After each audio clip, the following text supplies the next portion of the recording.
menopausa. Vocês pediram aqui nos comentários e aqui estou para dividir com vocês um pouco de estratégias nutricionais. É claro, sou nutricionista, então faço questão de vir aqui sempre enfatizar que existem aspectos nutricionais que podem auxiliar as mulheres que estão enfrentando esse novo desafio que é a menopausa. E o que é a menopausa? A menopausa nada mais é do que um estágio da vida em que tem a parada do ciclo menstrual. Acontece geralmente dos 45, 55 anos, mas a gente tem que diferenciar a menopausa do climatério. O climatério é quando ocorre a transição do período reprodutivo na fase da mulher, com alterações do fluxo menstrual, com alterações da periodicidade menstrual, mas não é chamado menopausa, porque menopausa a gente só considera quando para mesmo o período de menstruação e aí sim começa a sintomatologia. Muitos sintomas podem aparecer antes da menopausa, já no climatério, como fogacho, as próprias irregularidades no ciclo, oscilações de humor, oscilações de libido, de lubrificação vaginal, que já podem começar logo no climatério, mas que não pode ser ainda caracterizado como menopausa. Só para vocês terem ideia, todos os óvulos que a mulher vai produzir ao longo da vida fica armazenado nas células germinativas, que são os folículos. E esses folículos é uma reservinha que fica lá, desde a primeira à última menstruação, eles são consumidos. Qual é a principal característica da menopausa? Baixos níveis de estrogênio e baixos níveis de progesterona, que são consequências de um ovário que entrou em falência pela diminuição dos folículos. Uma mulher é incapaz de repor um folículo perdido. Uma vez perdido, esse folículo é realmente perdido. Pois bem, quais são os principais sinais e sintomas de menopausa? Primeiro, chama atenção, o mais clássico, que são as ondas de calor, que é o fogacho, que tem os fogachos diurnos, os fogachos noturnos, mas eu vou dar boa notícia daqui a pouco, que isso pode ser controlado. Acho que um dos perfis que eu mais gosto de trabalhar aqui na clínica são as pacientes de início de menopausa, de climatério, porque elas chegam apavoradas. Luciana, eu li que nos 3, 4 primeiros anos da menopausa perde-se em torno de 25, 30% da matriz de colágeno. Isso é verdade? Isso é verdade.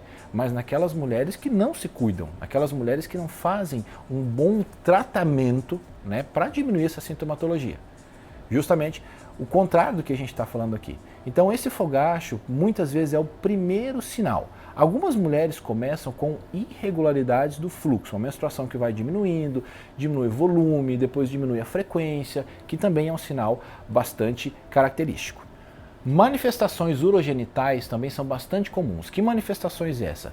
Manifestações como dificuldade de esvaziamento da bexiga, incontinência urinária, infecção urinária de repetição, diminuição da lubrificação vaginal. É muito comum nas mulheres, tanto no climatério quanto na menopausa.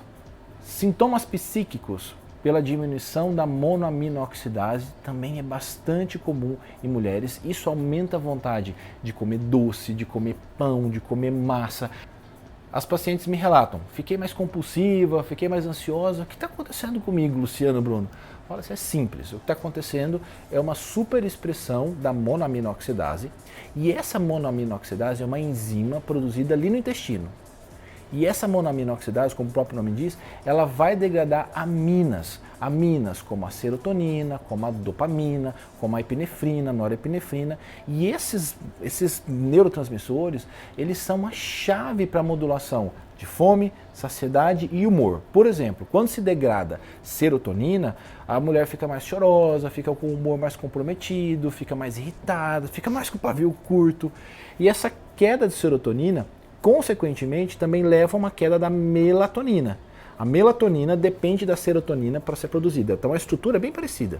E essa serotonina, que devidamente deveria ser convertida em melatonina, não é convertida. Então essa baixa de estrogênio, essa baixa de progesterona, leva ao aumento da monoaminoxidase, que vai fazer degradação de aminas-chave para controle de fome, saciedade e humor. Gravaram isso? Isso é muito importante. Então vocês vão perceber que quem tiver aquele sintoma de compulsão, de comportamento compulsivo, já entende a origem do problema. Essa monoaminoxidase, ela pode ser ainda exacerbada quando se tem um desequilíbrio de bioma. É muito comum no início do climatério, na menopausa, alterações da diversidade e da frequência de bactérias intestinais. E essa alteração da diversidade de bactérias intestinais pode levar a uma diminuição da diversidade, diminui-se os tipos de bactéria e aumenta alguns tipos de outras bactérias. Como se fosse assim, se a gente tivesse 20 variedades, a gente cai para 10 e aumenta muito das 10. Isso faz com que você tenha um desequilíbrio entre Firmicutes e Bacteroidetes, entre gram-positivas e gram-negativas. O que isso significa? Isso significa que pode haver um aumento da monoaminoxidase. Se aumentar a monoaminoxidase, vai aumentar os sintomas parecidos com TPM. A TPM, no período menstrual, no período pré-menstrual, nada mais é do que um super aumento da monoaminoxidase. Imagina a menopausa isso de forma frequente, como se frequentemente vivesse uma TPM. Então é isso que acontece.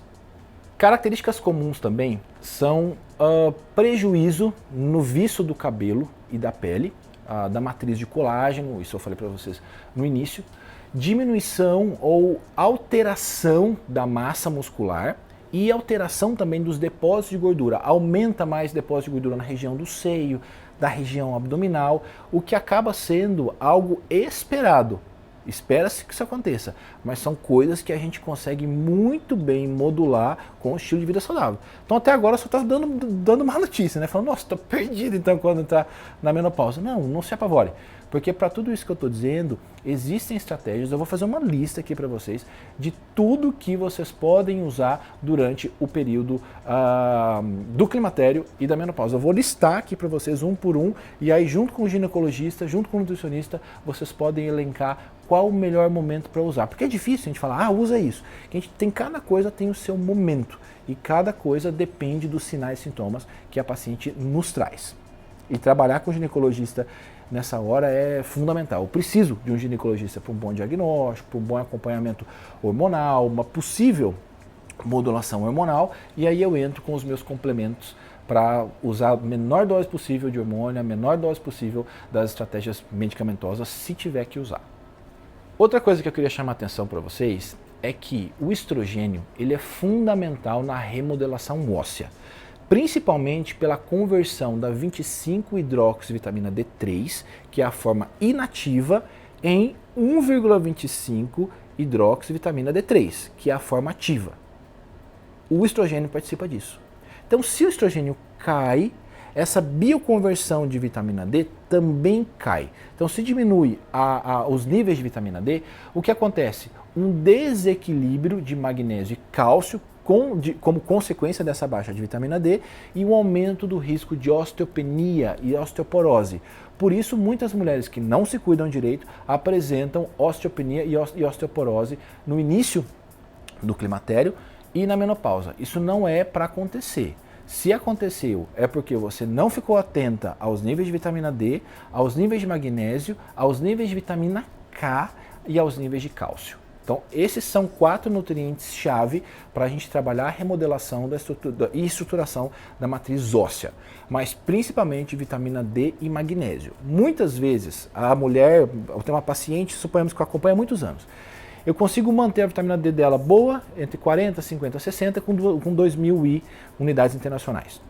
Quando entra no climatério e na menopausa, a primeira coisa que eu faço é encaminhar e pedir para o ginecologista já aumentar essas doses de vitamina D, porque já é sabido que existe essa falha de conversão, para evitar possíveis consequências que são osteopenia, osteoporose. Então vamos fazer o seguinte. Para ficar mais fácil, eu vou colocar aqui na tela algumas sugestões de coisas que eu gosto de usar e que tem respaldo científico para uso, para que vocês possam elencar junto com o ginecologista, junto com o nutricionista, junto com o profissional que o acompanha, para saber o que é mais viável ou não para vocês usarem. Vamos lá então? As principais estratégias. Chama atenção para o fenogrego. Fenogrego a gente usa entre 200 e 300 miligramas nas mulheres fora desse período de climatério e menopausa, mas nos períodos de menopausa a gente pode chegar a usar até 600 miligramas de fenogrego dia. Além do fenogrego, a gente pode usar a simicífuga racemosa, que a gente usa em doses de 20 a 80 miligramas dia, a rhodiola rósea, que a gente pode usar entre 200 e 500 miligramas dia. Eu gosto sempre de associar a rhodiola rósea com o Panax ginseng. entre 100 e 200 miligramas. O licorice, que é o extrato de alcaçuz, vocês podem usar o licorice na forma de extrato seco, em torno de 200 miligramas, ou usar o licorice na forma de tintura. E essa tintura a gente usa 100% de licorice numa solução alcoólica. Ou eu posso associar 50% de licorice e mais 50% de artemisia, que é bastante usado para modulação de estrogênio também durante esse período de climatério e menopausa. O Vitex agnus cactus, dosagens que variam entre 200 e 500 miligramas. O Red Clover, que é o chamado trevo vermelho, que pode ser usado a partir de 50 miligramas, a dose usual entre 50 e 80 miligramas. O Croxativus, nós usamos dosagens que variam entre 50 a 150 miligramas, sempre o Croxativus concentrado em crocina e safranal. Semente de linhaça, de gergelim, óleo de linhaça, óleo de gergelim também são bem interessantes para a modulação do estrogênio. Óleo de prímula, que é o GLA.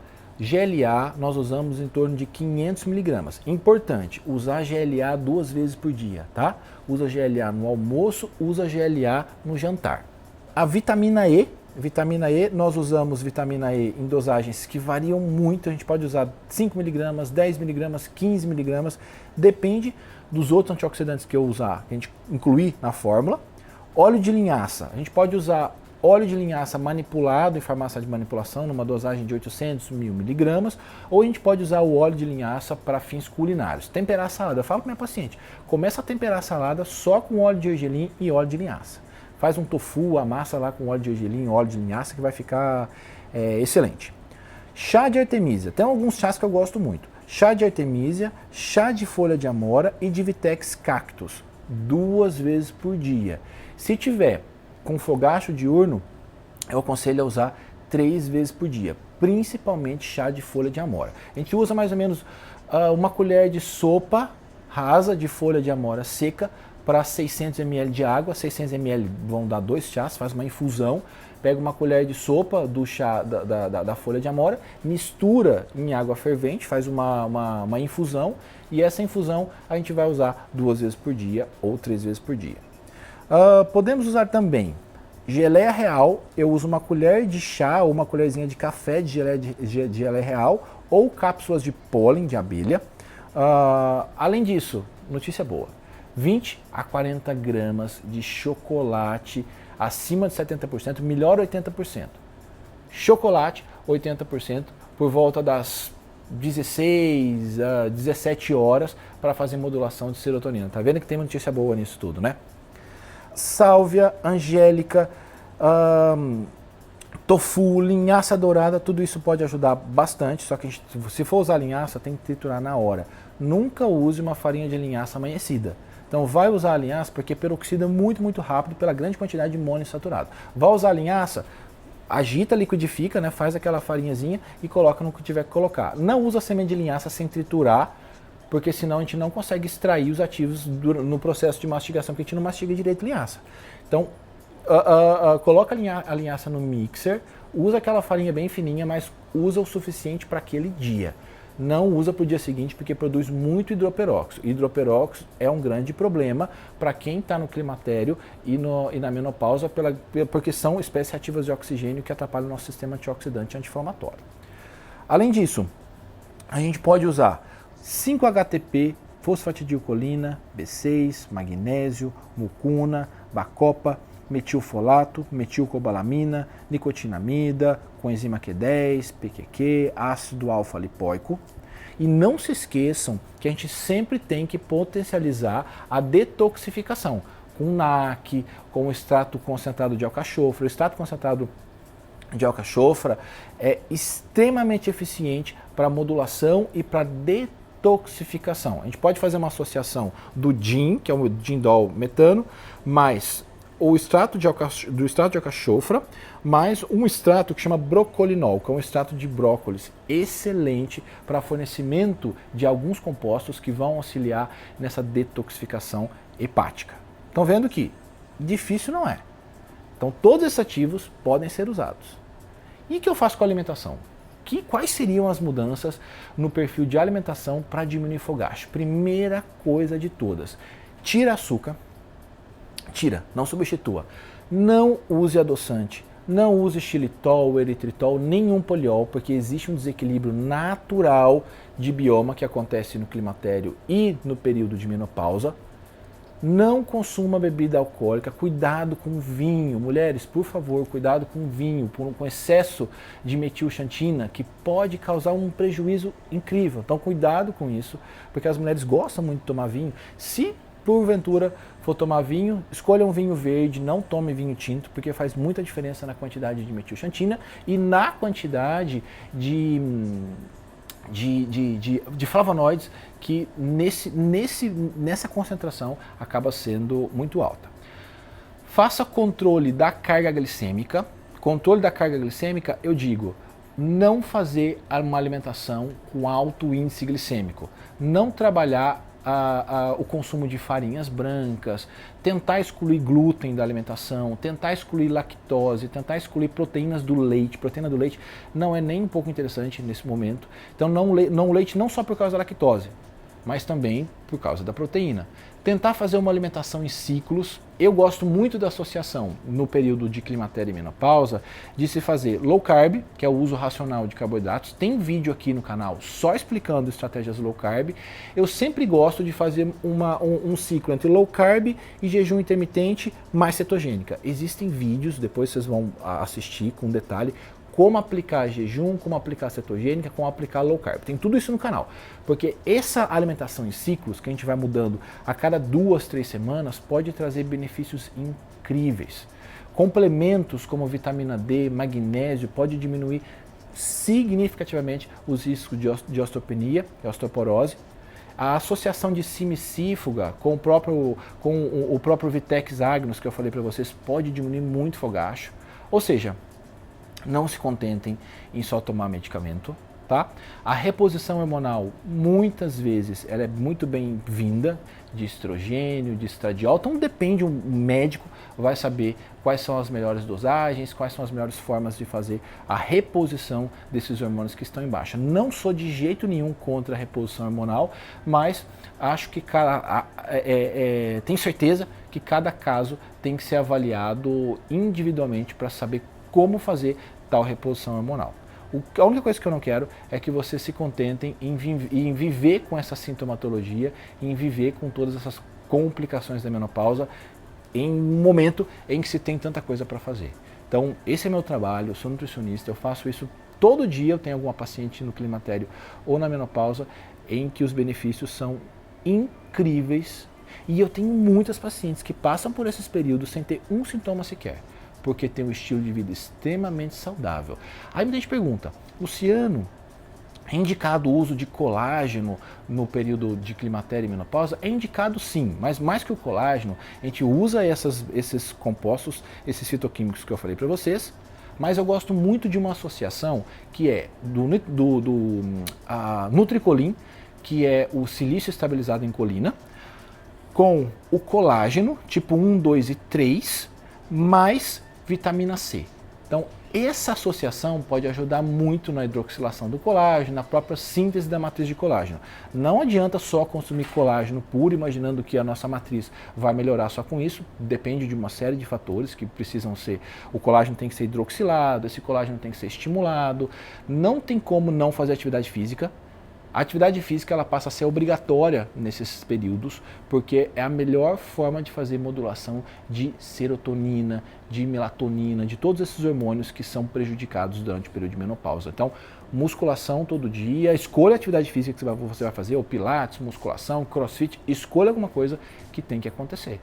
E nesse período, eu sugiro que essa atividade física seja diária, mesmo que em pouco tempo. A gente tem que trazer uma boa modulação hormonal. Se o sono está prejudicado, pense na possibilidade de fazer atividade física logo ao acordar, porque isso ajuda muito. Mas procure profissionais, procure um profissional de educação física, um bom ginecologista, um bom nutricionista aí perto de você, que muita coisa pode mudar. Existe muito o que se fazer durante esse período, tá bom? Espero ter ajudado, espero que vocês apliquem na rotina, procure mais informações desse monte de coisa que eu passei para vocês. Não precisa fazer tudo de uma vez, eu só quis mostrar que existe um universo de possibilidades e que a gente tem que explorá-lo, tá bom? Meu muito obrigado pelo carinho, pela confiança Espero vocês no próximo vídeo. Hashtag tamo junto sempre.